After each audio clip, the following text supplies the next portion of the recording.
아멘. 오늘 주시는 말씀은 로마서 10장 9절부터 10절까지 신약성경 254쪽이죠.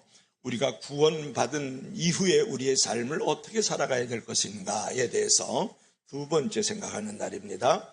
자, 로마서 10장 9절부터 10절 우리가 잘 아는 말씀인데요. 우리 한 목소리로 크게 한번 읽도록 하겠습니다. 시작. 내가 만일 내 입으로 예수를 주로 시인하며 또 하나님께서 그를 죽은 자 가운데서 살리신 것을 내 마음에 믿으면 구원을 받으리라. 사람이 마음으로 믿어 의에 이르고 입으로 시인하여 구원에 이르느니라. 아멘. 주 하나님 아버지, 오늘 하나님의 말씀이 살아 운동력 있는 귀한 말씀이 되게 하시고 말씀이 우리의 마음판에 잘 새겨지고 영혼의 각인이 될 수 있도록 성령께서 이끌어 주시옵소서. 예수님 이름으로 기도합나이다. 아멘. 사진 한번 볼래요? 우리 다 같이 한번 읽어봐요. 시작. 믿음은 주님의 품으로 주저없이 뛰어내리는 것이다. 아멘. 우리 한 사람이 벼랑에서 떨어지니까 우리 주님이 큰 손으로 받아주시는 그런 사진이죠. 여러분, 몇 년 전에 한 다세대 주택 3층에서 이제 프로판 가스가 터져가지고 불이 났어요. 그때 그곳에 5살짜리 아이가 하나가 있었는데 불을 피하지 못해가지고 베란다로 빠져나왔어요. 베란다에 갇혔죠.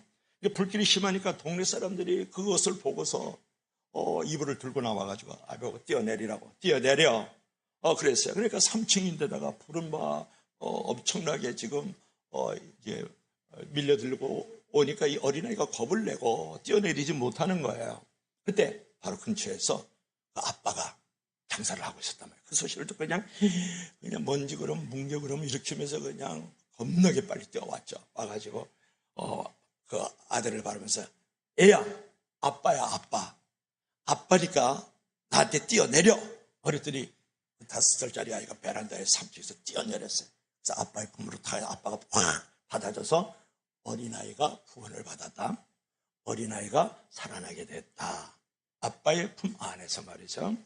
여러분, 믿음이라는 것은 뭐냐면 주님의 품으로 주저없이 뛰어내리는 것이 믿음의 한 정의라고 우리가 말할 수가 있는 거예요. 여러분, 주님의 품으로 주저없이 뛰어드는 여러분의 신앙의 고백이 있어야 되지 않을까요? 여러분, 불길 속에서도 내가 아직도 무엇을 할 수 있다고 생각하면서 노력하고 수고하는 사람처럼 미련하고 아둔한 사람이 어디에 있어요? 불이 일어나면 무조건 뛰어내려야 돼요. 누구의 품으로? 하나님의 품으로, 말씀의 품으로, 성령님의 품으로, 예수님의 품으로 뛰어들어야 돼요. 그래야 지옥의 불길 속에서 우리가 살아날 수가 있고 지옥의 불길 속에서 우리가 구원을 받는 줄로 믿을 수 있기를 바랍니다. 그래서 우리는 우리 마음에 확실하게 이제 주님을 영접해가지고 이제 지옥의 불길에서 다 구원을 받았단 말이에요. 거의 받았다고 봐야 돼요. 구원은 누가 받았냐 안 받았냐 그거 하나님만 알죠. 몰라요. 날강도도 마지막에 구원을 받으니까 말이죠. 그처럼 예수님을 우리가 영접했으면 우리가 구원을 받았으면 이제는 그것을 입술로 시인하는 것이 중요하지 않을까요? 그러니까 어린아이가 태어났으면 이제는 엄마 아빠에게 공부도 잘해서 엄마 아빠에게 효도하고 또 돈을 벌어서 엄마 아빠 옷이라도 한 벌 해드리고 여행도 보내주고 그래야 되지 않겠어요? 우리가 예수 그리스도를 구주로 영접하고 예수 그리스도로 말미암아서 우리가 구원을 받았단 말이에요. 하나님의 품 안에서 말이죠. 그렇다 그러면 이제는 우리가 구원받은 그 이후의 삶이 우리가 중요하다는 거예요. 무엇보다도 우리의 입술을 통해 가지고 우리의 삶을 통해서 예수 그리스도를 시인하는 삶이 매우 중요하다 그런 말이에요. 그래서 오늘 본문 9절 10절을 볼 것 같으면 뭐라고 말씀합니까? 내가 만일 내 입으로 예수 그리스도를 시인하면 구원에 이르느니라 이렇게 말씀을 했고 또 우리가 마태복음 10장 32절 33절 한번 볼까요? 우리 다 같이 시작. 누구든지 사람 앞에서 나를 시인하면 나도 하늘에 계신 내 아버지께서 그를 시인할 것이요 또 누구든지 사람 앞에서 나를 부인하면 나도 하늘에 계신 내 아버지께서 그를 부인하리라. 여러분, 시인과 부인의 차이를 지금 말하고 있잖아요. 누구든지 사람 앞에서 나를 시인하면 내가 내 아버지 앞에서 저를 시인할 것이고 누구든지 나를 사람 앞에서 부인하면 뭐라 그렇게 말씀했습니까? 나도 내 아버지 앞에서 부인하리라. 그렇게 말씀을 했다. 그러니까 시인이라는 말은 매우 중요하다는 거예요. 여러분, 입술의 시인이 그처럼 중요한 겁니다. 그러면 입술의 시인을 지금 말하고 있는 이 사도 바울의 이 고백 안에서 그 입술의 시인은 어떤 의미를 말하는 것일까? 요거를 우리가 한 세 가지로 생각해 보려고 하는데요. 자, 첫째로는 우리 다 같이 시작. 시험과 환난에도 믿음으로 사는 것. 뭐라고요? 우리가 입술로 시인한다는 것은 술 중에 제일 좋은 술은 입술이라면.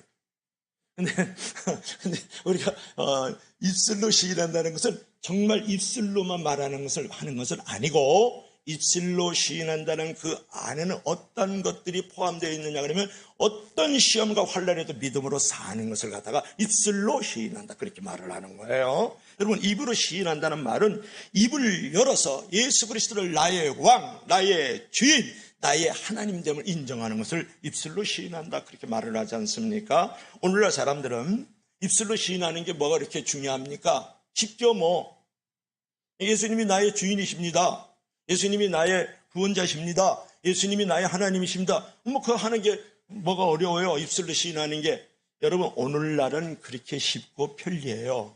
그러나 이 당시에, 초대교회 당시입니다.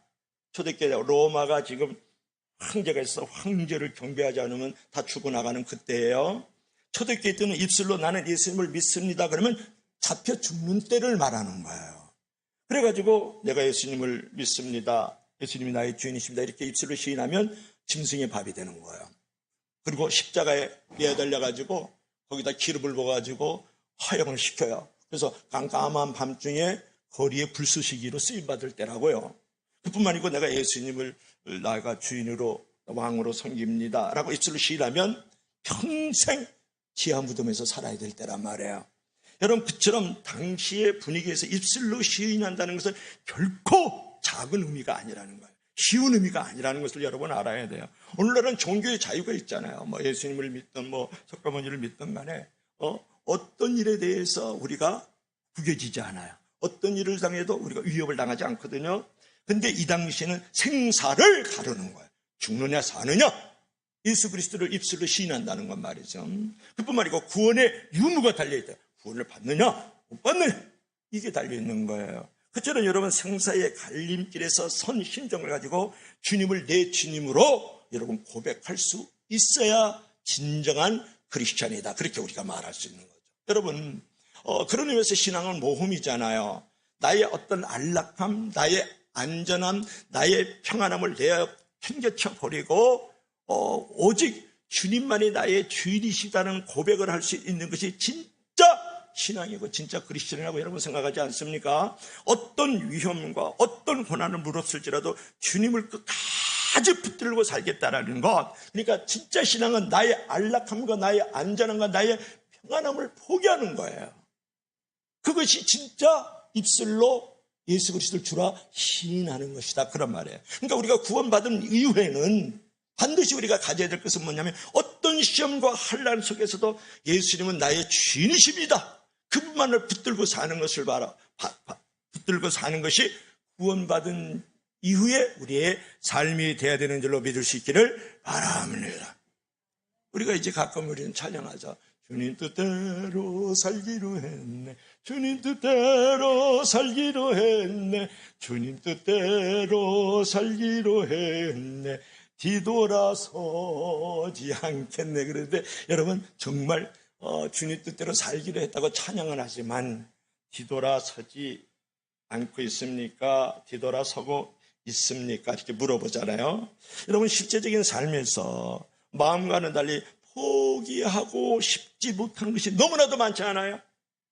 생각으로는 바치고 마음으로도 바치는데 실제로는 바치는 모험을 하지 못하는 사람이 아직도 술도 먹고, 아직도 담배 피우고, 아직도 도박하고, 아직도 여자 못 끊고, 아직도 남자 못 끊고, 아멘할 때까지 아직도 유튜브 그냥 쇼폼을 갖다 1시간 2시간씩이나 그 안에 들어가서 노예처럼 갇혀 살고 말이죠. 그런가? 술, 담배 하더라도 교회 나올 수 있길 주님으로 간절히 부탁합니다. 술은 인류의 척, 다 마시고 가자. 천국은 술, 담배 못한다. 술, 담배 끊고 나올게. 그러지 마세요. 내가 요번에 공원에 가서 또 그랬어요. 술, 담배 그러면 좀 내가 교회 좀 나가. 아니, 끊지 마세요. 그냥 술, 담배 하시면서 나오시라고. 구원은 받아야지. 주님 앞에 가서는 책망을 받더라도. 근데 우리가 신앙이 우리에게 주는 행복, 하나님의 영광스러운 축복을 누리기 위해서는 기꺼이 나의 어떤 편안함, 나의 안전함, 나의 안락함을 내팽개칠 수 있어야 된다는 거예요. 그런 것이 바로 구원받은 자 이후에 우리의 삶이 되어야 되는 줄 믿으시기를 바랍니다. 자, 로마서 6장 8절 한번 볼까요? 우리 다 같이 시작. 만일 우리가 그리스도와 함께 죽었으면 또한 그와 함께 살 줄을 믿노니. 만일 우리가 그리스도와 함께 죽었으면 또한 그와 함께 살 줄을 믿노니. 우리가 죽어도 주님과 함께 다시 살 줄을 정말 믿는다 그러면 여러분 겁날 거 없죠. 여러분 그 사실을 믿기 때문에 자존심 죽이고 헌신하고 봉사하는 것 아니겠어요? 내가 이 땅에서는 좀 죽지는 못해도 죽는 채 하는 것은 앞으로 내가 살기 때문이다. 이제 이런 거거든요. 예수님과 이미 죽었다면은 더 이상 죽을 일 없잖아요. 이제 살 일만 남았잖아요. 그래서 사명을 두려워하지 않는 거죠. 그렇다면 우리가 더 무엇을 두려워하겠어요? 여러분 모슬렘 신도들은 죽는 상황에서요. 알라의 뜻이다. 그러면서 죽는 경우도 되게 많아요. 테러리스트들 보내 세계 각국에서 말이죠. 폭탄 끌어안고 말이죠. 들어가서 자기 목숨 주하면서 국가를 살린다고 죽는 사람들 많잖아요.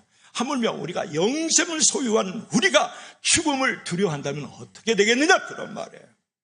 그래서 우리가 구원받은 그 이후에는 어떤 시험과 환난 속에서도 죽음을 결코 두려워하지 않는 삶이 진짜 크리스천인 줄로 믿을 수 있기를 바랍니다. 여러분 지금 신앙생활을 어떻게 하고 계십니까? 그런 거예요.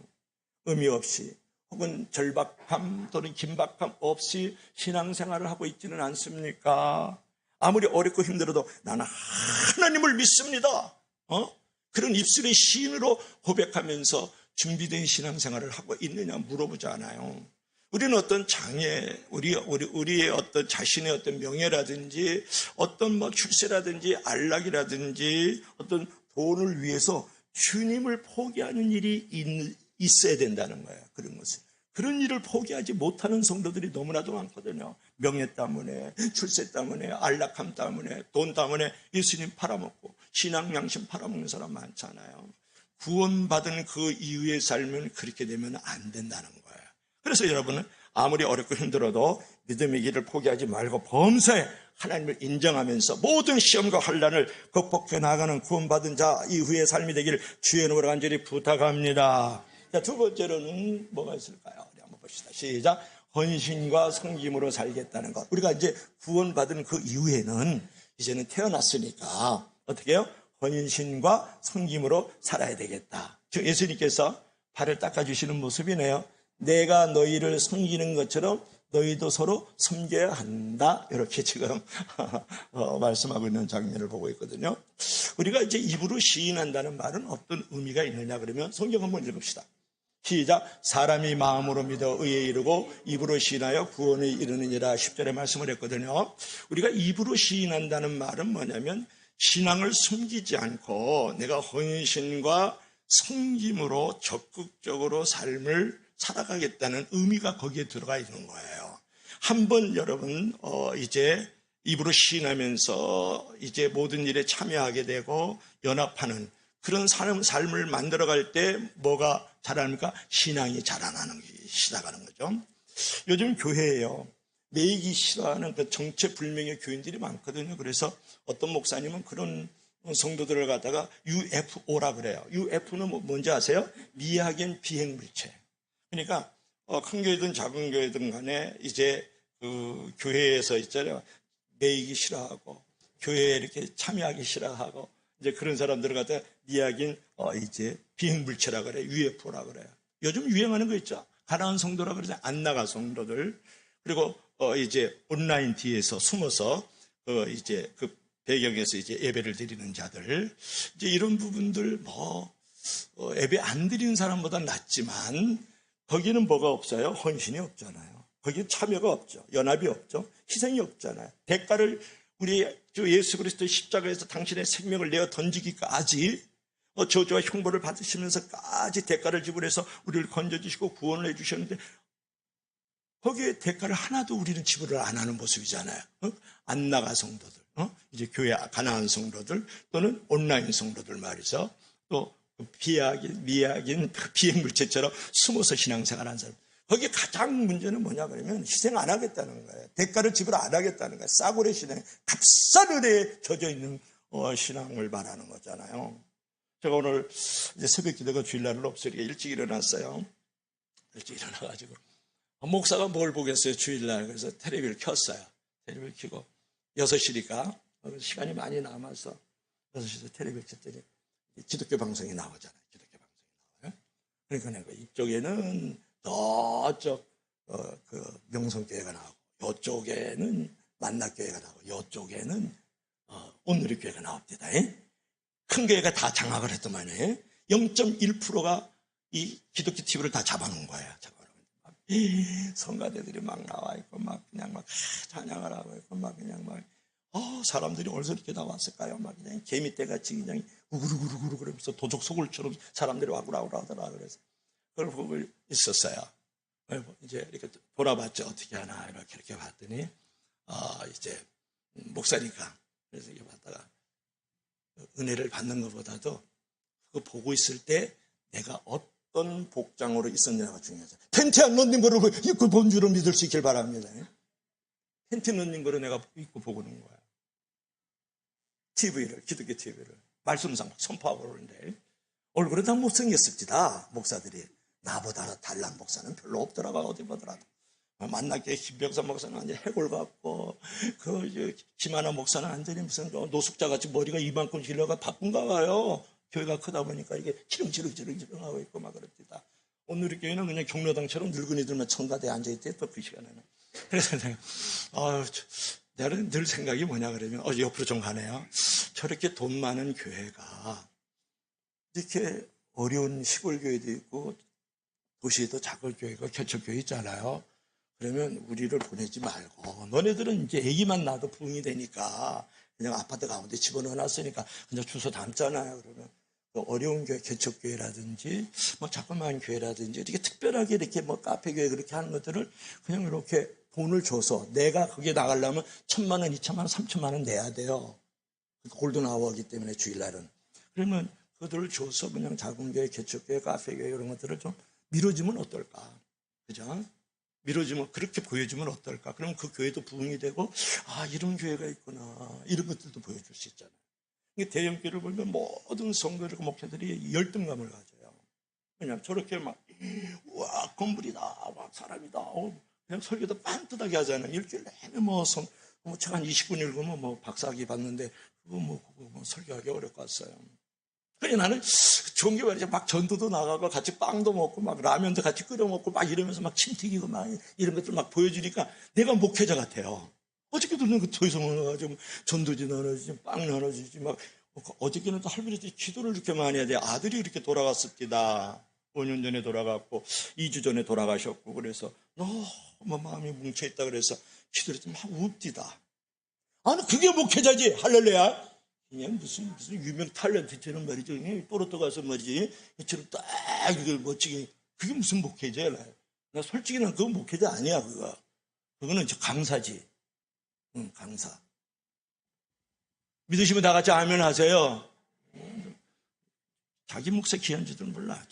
그래가지고 이제, 그래서 내가 팬티 넣는 거 입고 보더라, 그런 말이에요. 뭐예요? 하나님 앞에 희생도 없고, 참여도 없고, 그냥 헌신이 없다. 그러면 목사가 그런 정도면 다른 사람 더 하지 않겠어요? 침대 위에서 누워서 보고 그냥 양말 안 신고 보고 반바지 입고 보고 그저 티 그냥 단추 안 잠그고 보고 다 그러고 갔죠. 왜 그까지 좀 갔느냐 그러면 어느 공동체에 가든지 적극적으로 헌신하고 참여해야 그 공동체의 기둥이 될 수도 있다는 거고 그렇게 적극적으로 헌신하고 참여해야 주님의 축복을 받을 수 있다는 거예요. 여러분 신앙생활은 사치도 아니고 쾌락도 아닌 거예요. 나의 편리도 사실은 아닌 거예요. 신앙생활은 나의 행복과 축복의 기본 요소인 줄로 믿을 수 있기를 바랍니다. 이제 신앙을 드러내시고 교회에도 참여하고 적극적으로 여러분 연합하고 헌신해 보세요. 축복을 원하면서 진정한 축복의 길을 가지 않는 것처럼 안타깝고 어리석은 일은 없다. 이제 그 얘기를 여러분에게 드리고 싶은 거예요. 여러분 아는 사람 한 사람 소개할까요? 천재로 불리던 한 소년이 있었어요. 그의 인생은 항상 오르막길이었다고요. 그는 주위의 기대대로 하버드 대학의 교수가 됐거든요. 그가 집필한 30여 권의 책들은 베스트셀러가 됐고 그를 만나기 위해서 수많은 사람들이 모여들었어요. 그의 성공은 오직 성공과 성취였다, 그런 말이에요. 어느 날 이 사람이 폭탄 선언을 하는데 나는 교수직을 포기한다. 이제 정박아 시설에 들어가서 새로운 인생을 살아갈 것이다. 그러니까 사람들이 막 존경하고 막 따르던 그 팔로워들이 가만히 있나요? 아유, 뭐 후학들도 좀 양성하시고 책들 좀 집필하시고 그러시면 좋지 왜 그렇게 어려운 결단을 내리시냐고. 그랬더니 그의 대답을 들어보세요. 오르막길 인생은 성공과 칭찬에 가려 예수가 보이지 않는다. 이제 낮은 곳에 가서 예수를 만날 것이다. 그의 인생의 말년은 매사추세츠에 있는 정박아 시설에서 장애인들의 용변을 받아내고 닦아주고 돌봐주고 그들을 이제 식사를 대접하고 돌봐주고 이제 먹여주고 목욕을 냄새나고 이제 구린내가 나고 하는 그런 친구들의 목욕을 이제 해줬어요. 구질구질한 일을 하는데 평생을 보내고 그가 주님 앞에 부름을 입었다. 그가 누구예요? 상처 입은 치유자 헨리 나운이라는 사람이 있어. 여러분, 인생의 오르막길에서는 예수가 보이지 않는다는 거예요. 돈을 벌기 위해서 오르막을 올라가고요. 명예를 얻기 위해서 오르막을 올라가고 건강을 챙기기 위해서 오르막을 올라가고 말이죠. 명예를 얻기 위해서 오르막을 올라가는 거거든요. 큰 집 지으려고 오르막 올라가는 거 아니에요. 여러분, 고통과 눈물의 가시밭길 돌자가지 깔린 곳에 미소가 있는 거거든요. 거기 어떤 미소가? 예수님의 미소가 거기에 있는 거예요. 여러분, 꼭대기 인생은요 추락할 위험성도 많은 거거든요. 지금 무슨 얘기를 제가 지금 하고 있는 거예요? 성김을 모르는 사람은 구원의 감격이 없는 삶이다, 그런 말이에요. 구원 이후에 여러분 섬김의 삶이 없고 헌신의 삶이 없고 연합의 영을 갖고 참여의 영을 갖지 않는 사람들은 감격이 없는 삶을 살아가고 있다는 거예요. 그럼 우리가 구원받은 것은 뭐라고요? 섬기기 위해서 구원을 받은 거예요. 내가 돈이 있는 것은 섬기기 위해서, 내가 건강한 것은 섬기기 위해서, 시간을 내가 많이 있는 것은 섬기기 위해서, 내가 이렇게 명예를 얻어 무대 위에 서 있는 것도 섬기기 위해서 내가 구원을 받았다라고 생각을 해야 된다는 거예요. 그래야 그 사람이 살 의미가 있고 가치가 있고 자격이 있는 것 아니겠어요? 그런 건 아니겠어요? 제가 어저께 몸이 좀 안 좋아가지고 운동장에 가가지고 1시간 운동을 했어요. 8시부터 밤 9시까지 종합운동장을 갔어요. 차를 끌고 갔어요. 그래서 이제 운동을 다 하고 비가 내리고 오라서 얼마나 상쾌한지. 그냥 이게 토요일 날 되면 목사가 머리가 막 지끈지끈하고 막 가슴이 무슨 돌덩어리 하나 있는 것 같아요. 그거 목사 안 되면 몰라요.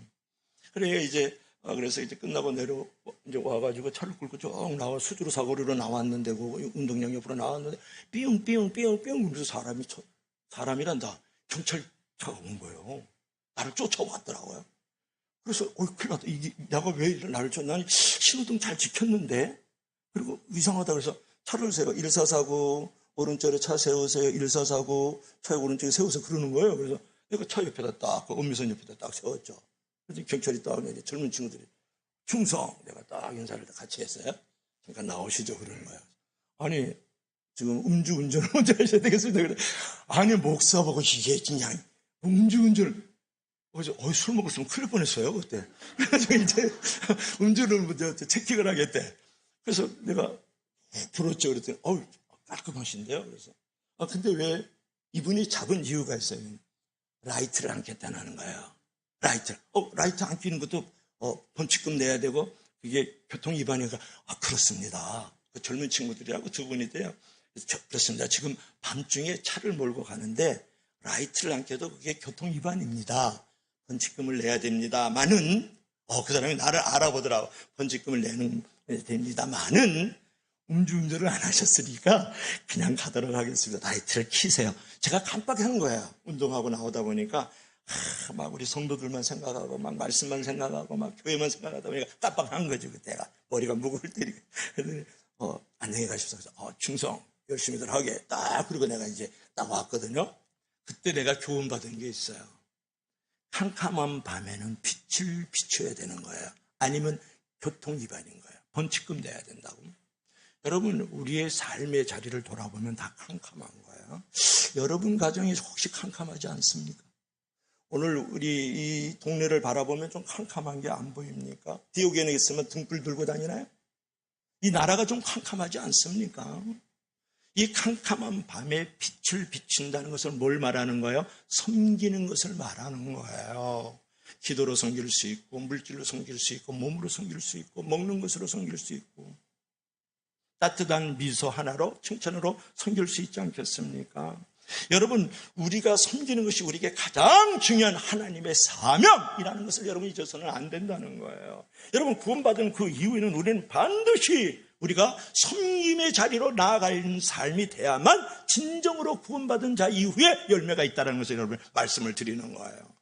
오늘 많은 교인들이요, 복은 원하지만 복을 나누어주는 모습이 너무 빈약하다라는 거죠. 성경은 우리에게 복의 근원이 되라고 말씀하고 있는데 그것은 뭐냐면 하나님으로부터 복을 이웃에게 계속 나누어 주라는 거예요. 이제부터는 여러분 적극적으로 나의 신앙을 이웃에게 드러나는 성도의 책임을 가지시기 바랍니다. 이웃에게도 친구에도 직장에서도 당당히 예수 그리스도의 자녀됨을, 천국의 시민됨을, 나는 My father is king, 나는 왕의 자녀라는 것을 분명히 선포하면서 내가 섬김과 헌신으로 살아가는 것이 바로 구원받은 자 이후의 삶일 뿐만 아니라 입술로 시인하여 구원을 얻으리라 라는 말씀인 줄로 믿을 수 있기를 바랍니다. 이것이 중요하잖아요. 그래서 여러분들이 신분의 변화가 빨리 일어나야 돼요. 내가 예수 그리스도를 믿어서 하나님의 자녀가 됐어요. 왕의 자녀가 됐지만 내가 왕의 자녀답게 사는 이제 의식의 변화, 삶의 변화는 안 이루어졌다는 거예요. 믿음으로 구원은 받았지만 성화의 단계는 너무 더디다는 거예요.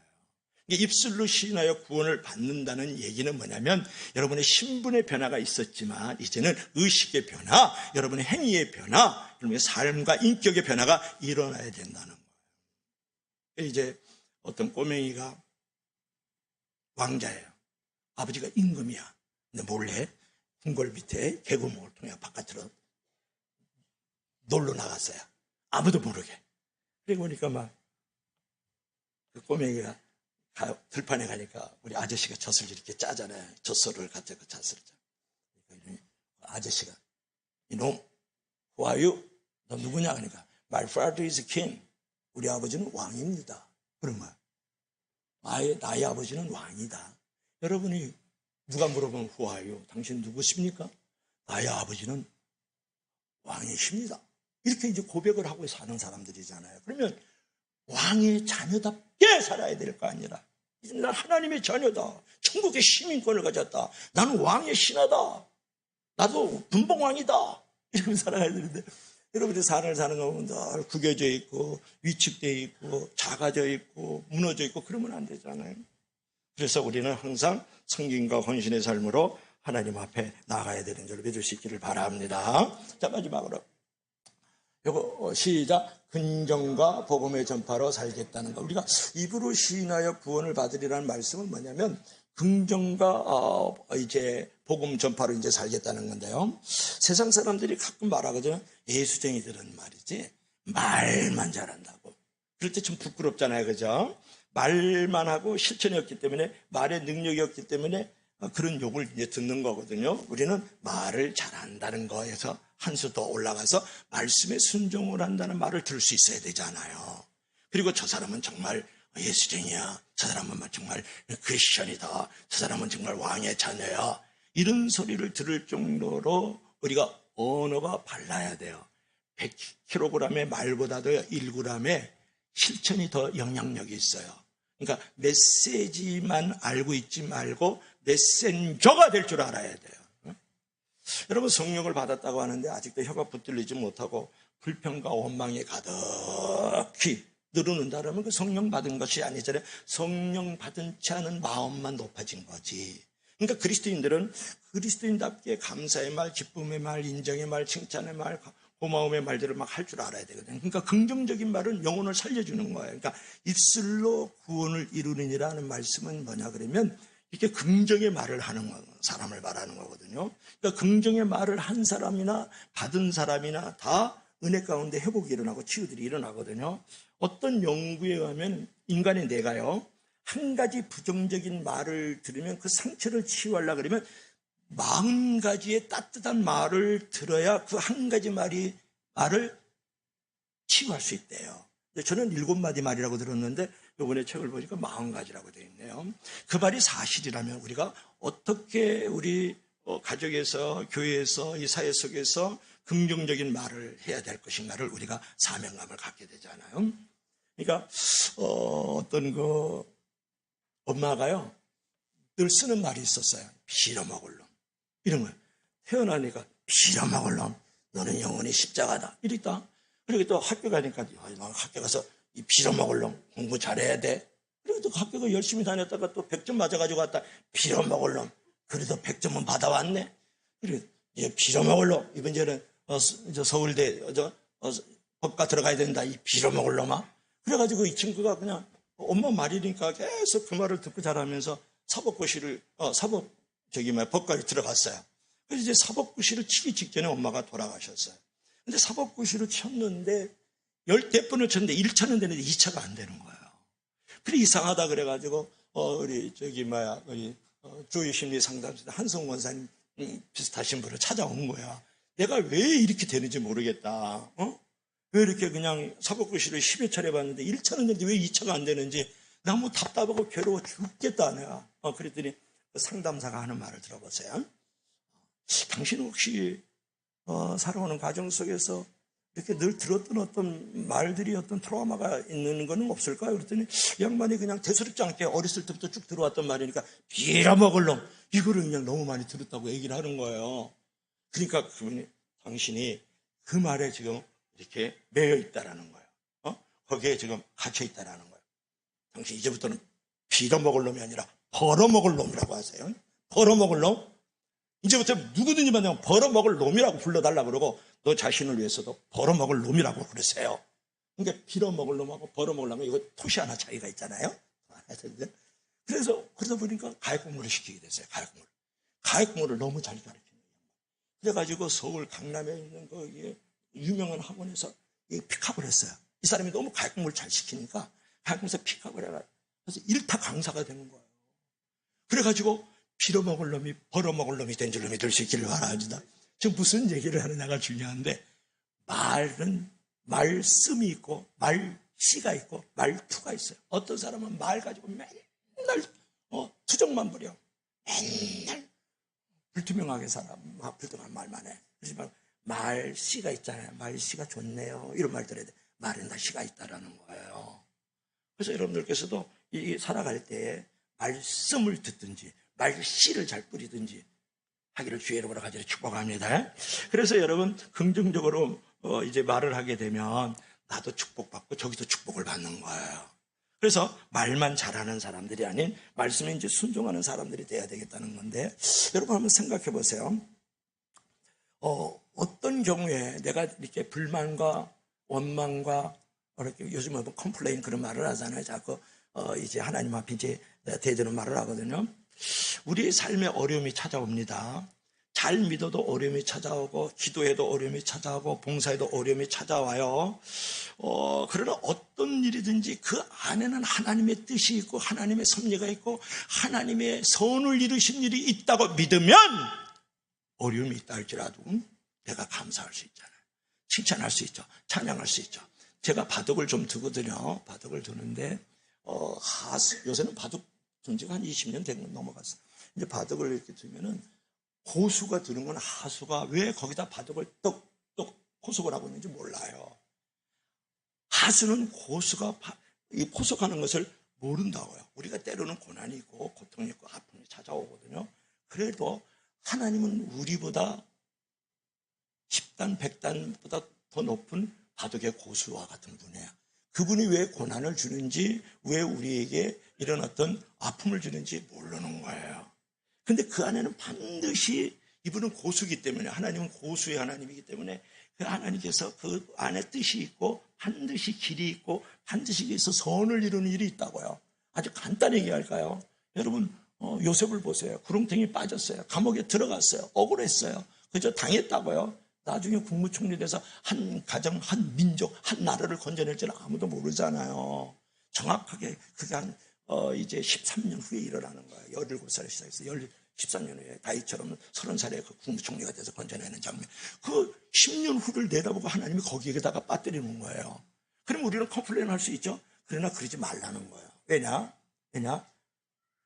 하나님이 우리를 통해서 놀라운 일들을 이루어 가시고 있기 때문에 10년, 100년 후에 앞수를 내다보시면서 하나님이 나의 인생의 포석을 하고 있기 때문에 고난이 다가오고 시험이 다가오고 아픔이 딸지라도 항상 긍정하고 칭찬할 수 있는 저와 여러분들이 되기를 주의 이름으로 간절히 축원합니다. 그런데 우리가 마지막에 이제 교훈은 뭐냐 그러면 입술로 시인한다는 말은 뭐냐면 복음을 전하는 거예요.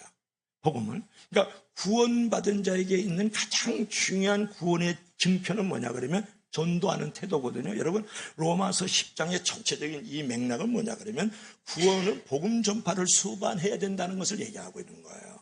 바울이. 그래서 본문의 14절, 15절, 17절에 볼 것 같으면은 한번 볼래요? 여기 나와. 한번 보세요. 14절 한번 봐. 시작. 그런즉 그들이 믿지 아니한 일을 어찌 부르리요? 듣지 못한 일을 어찌 믿으리요? 전파하는 자가 없이 어찌 들으리요? 그러니까 그들이 듣지 않으면 구원을 받을 수 없다라는 거예요. 그러니까 전파를 해야 된다는 거예요. 전파하는 자가 있을 때 믿게 된다는 거예요. 그 다음에 15절 보세요. 15절을 보면 다 같이 보내심을 받지 아니하였으면 어찌 전파하리요? 기록된 바 아름답도다 좋은 소식을 전하는 자들의 발휘한 것 같으니라. 여러분 아름다운 소식을 전할 때에 구원받는 일이 벌어지거든요. 그러니까 전도하는 일은 뭐예요? 아름다운 소식을 전하니까 이제 그런 거고요. 그 다음에 17절은 뭐냐면 믿음은 들음에서 난다는 거예요. 우리가 말씀을 전할 때 전도할 때 그들이 믿음이 생겨가지고 구원을 받는다는 거거든요, 여러분. 그렇기 때문에 가장 아름다운 입술의 시인 중에 하나는 뭐냐면 전도를 통하는 방법이다, 그런 말이에요. 이게 자기 입으로 많은 사람에게 자기가 축복받았음을 공개하는 것이기 때문에 그런 거거든요. 사람이 사랑하면 그 사랑에 대해서 말하고 싶은 것은 당연하잖아요. 그래서 제가 그래요. 우리 다니엘 얘기를 하니까 막 신영자 집사님 같은 분이 와서 목사님 3만 원 내세요. 막 이러더라고요. 손자자랑. 내가 오늘 텔레비 보니까 그 인간도 내가 자기 자녀 자랑하더만요. 만납교회 김병삼 목사가 오늘 새벽에 내가 설교를 들었는데요. 뭐 중간 들었어요. 뭐 오래 들을 게 아니더라고요 보니까. 그런데 그분은 수필 설교예요. 수필 설교. 뭐 이렇게 시 설교 같아. 이렇게 아주 짜임새 있게 아주 편집을 잘해요. 아주 예쁘게 설교를 잘해요. 얼굴은 못생겼는데 설교는 예쁘게. 근데 그 뭐라 이제 내 손녀가 있는데 그 손녀가 웃으면 나도 웃고 내가 웃으면 손녀가 웃고 그러고 있습니다. 그러더라고. 그래서 모든 할아버지는 다 손자 자랑하는구나. 내가 그거 알았다고. 내가 또 한두 마디 내가 요즘 자랑 안 하는데 내가 자랑하니까 뭐 찾아와가지고 목사님 손자 자랑 그만하라고 막 대드는 사람도 있던데. 대들어도 괜찮아. 교회만 잘 나오면 돼. 그러니까 무슨 얘기냐. 내가 정말 사랑하는 대상이 있다 그러면 자랑한다는 거예요. 여러분 내가 예수님 자랑 안 한다면 예수님 사랑 안 하는 거라고 생각할 수 있잖아요. 그러잖아요. 내가 천국을 정말 사랑하면 천국 자랑 안 할 수가 없잖아요. 그죠? 내가 하나님으로부터 축복을 많이 받았는데 그 하나님을 정말 사랑한다는 하나님 얘기 안 할 수가 없는 거잖아요. 그 얘기를 여러분 드리고 싶은 거예요. 진짜 천국 백성이라고 하면 항상 복음 전파에 대한 환상과 꿈을 가져야 된다는 거예요. 구원은 믿음으로 받지만 상급은 내가 한 일을 통해서 받는 거잖아요. 여러분 주님께서 가장 기뻐하시는 일은 뭐예요? 영혼 구하는 일이에요. 바로 그 일을 위해서 예수님이 이 땅에 오셨고 십자가를 지셨고 무덤에서 3일 만에 부활하셨어요. 우리는 한 영혼을 소중히 여기고 영혼 구하는 문제에 대해 최대한 관심을 가져야 될 줄로 믿을 수 있기를 바랍니다. 그래서 여러분 이 도시를다가 여러분의 가정에 가면 거룩한 영적 부담감이 있어야 돼요. 거룩한 영혼에 대한 책임감을 가져야 된다고요. 이 도시에 대한 부담감, 이 도시에 대한 책임감을 느끼지 않는다. 내가 사람을 보고 이 도시를 바라보면 마음에 묵직한 돌이 하나 있어. 왜냐? 저들이 다 지옥불에 던져지고 있고 마귀의 손 아래서 채 아래서 지금 저주와 형벌 가운데 있는데 어찌 내 가슴이 묵직하지 않을 수 있느냐, 그런 말이에요. 내가 영혼에 대한 부담감이 없고 이 도시에 대한 책임감이 없다는 것은 여러분 직무유기예요. 나는 하나님의 자녀인데 천국의 시민권인데 천국의 백성인데 말이죠. 그러시면 되겠어요. 그래서 여러분 오늘 성경에서 말씀하시기를 뭐라 그랬어요? 아름답도다 좋은 소식을 전하는 자들의 발휘함과 같으니라. 세상 사람들은 아름다움을요 얼굴에서 찾습니다. 그러나 성경은 아름다움을 전도하는 자들의 발에서 찾잖아요. 여러분, 교회의 아름다움은 건물에 있는 것이 아니고 전도하는 사람들의 발에 있는 거예요. 성도의 아름다움은 학력, 미모, 여러 재산에 있는 것이 아니고 전도하는 발에 있다고요. 교회의 진정한 아름다움은 어디에 있다고요? 전도하는 발에 있는 거예요. 아름답다 전도하는 발이요, 이렇게 얘기를 하고 있잖아요. 성도들의 진정한 아름다움은 얼굴과 재산, 학력에 있지 않아요. 옷에 있지 않아요. 어디에 있다고요? 전도하는 발에 있다고 오늘 사도 바울이 우리에게 교훈을 하고 있지 않습니까? 그래서 여러분, 때를 얻든지 못 얻든지 내 가정에서, 직장에서, 또는 공원에서, 또 시장통에서 가족군을 위해서, 사회군을 위해서 여러분 최선을 하세요. 그것이 최고의 사랑의 행위이고 최고의 선물을 주는 행위라고요. 얼마나 아름답냐 그런 말이에요. 그래서 평생 내가 복음의 증인으로서 긍정하면서 살기를 주의 보러 간절히 부탁합니다. 자, 결론 읽읍시다. 요거 중요하다. 요거 한번 읽어봐요. 시작. 교회의 아름다움은 건물에 있지 않고 전도하는 발에 있다. 여러분, 너무 멋있는 말씀이죠. 또 교회의 성도는 성도의 아름다움은 얼굴에 있지 않고 전도하는 발에 있다. 이렇게 읽으면 적용하면 되죠. 그렇죠? 자, 결론. 우리 다 같이 시작. 구원 그 이후의 삶은 시험과 환난을 견디고 헌신과 섬김의 삶을 살고 긍정과 전도의 삶을 사는 것이다. 아멘.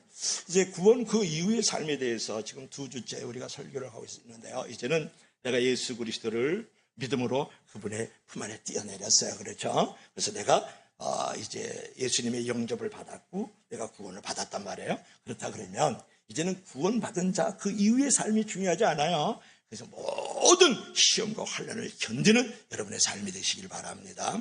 그리고 어떤 상황에도 헌신과 섬김을 통해서 연합과 참여하는 여러분의 적극적 삶이 되기를 바랍니다. 그리고 항상 어떤 환경에도 하나님의 뜻이 있고 하나님의 놀라운 섭리가 있다는 것을 생각하면서 긍정하면서 전도의 삶을 살아가는 저와 여러분들이 되기를 주의 여러분 간절히 부탁합니다.